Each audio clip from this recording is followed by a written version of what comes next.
So there are a lot of mixed emotions going on around the country, and so the president has to balance a lot of things in how he communicates, not just in the verbal cues, but his nonverbal cues, from what he wears, his choice of words, and lots of things he has to take. So let's look at 2017 and 2021, what he wore. So in 2017, he wore a white shirt and a white tie. It was his third time chasing the presidency, and he actually won. So he defeated Mahama, who was a one-time president, and also chasing and won the victory. And then let's come to 2021. He had on the blue tie. So when we think of blue, what do we think? Calm, balance. 2021, post-COVID, I mean, the height of it, where there was a lot going on. He had to communicate a very important message of economic stability. So that was very important. Tonight, this morning, we hear he's wearing a gray tie, which is neutral. And I think that message is extremely important in communicating the neutralism to the country. So let's go to choice of words that he used. So in 2017, he used words like ready,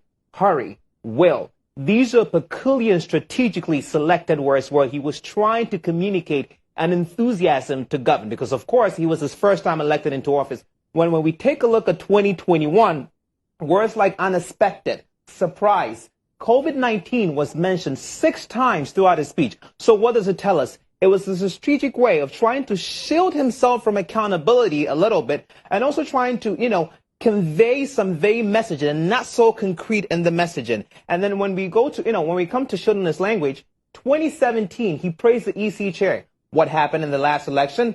Both parties were contesting the election results. And then during his 2017 address, he encouraged vigorous debate. What did we see in the most recent parliament brawl? It was a brawl in parliament. And then one thing to pay attention to in this 2017 address is he was heavy on the facts. He hit Mahama really hard and came swinging at him with numbers. And then when we take a look at his 2021 address, it was a much more broader narrative. Now, quickly, let me take you through. So he explicitly talked about Mahama having 10 times the money of his predecessor. And yet he used these words, the economy is in a bad way. He also said our worst fear have confirmed. So he hit Mahama really hard on government spending. He also acts openly. There's 7 billion CDs to account for in areas. Where is the money? And I think the most important thing was us to know that, in terms of the facts, of course, he had just been elected. So it was important for him to ask for the facts and present the fiscal responsibility. Okay, so 2017, what also did he talk about? He talked about high expenditure versus low revenue, excessive government spending. Now, cut to the most recent address by the finance minister, we're struggling with high expenditure to the point that 30% cuts have been issued across the board. He talked about excessive borrowing. Let's look at the present. We're borrowing more than ever. And then he laid a really peculiar fact, 2029 debt versus 2016 debt. Whether that was fair to Mahama, I don't know. 9.5 billion to 122 billion, which was 74% of our GDP. When you compare the narrative that he took in 2021, it wasn't as heavy on the numbers as it was. And then he explicitly, flat out, told Mahama in the room that his government had more debt than any other government before him. Now, what I want to also talk about is also talk about the poor revenue performance of the administration before him in 2017.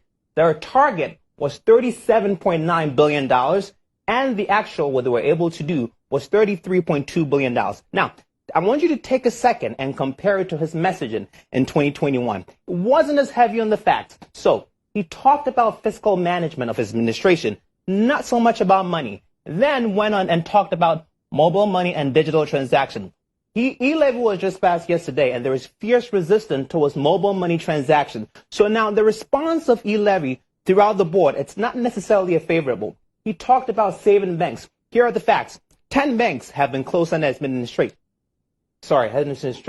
And then he also talked about Ghana being an exporter of food. So the messaging he has to balance is, okay, if we are a net exporter of food or an equitable distribution of projects, what do we have to show for it and what do we have to account for it?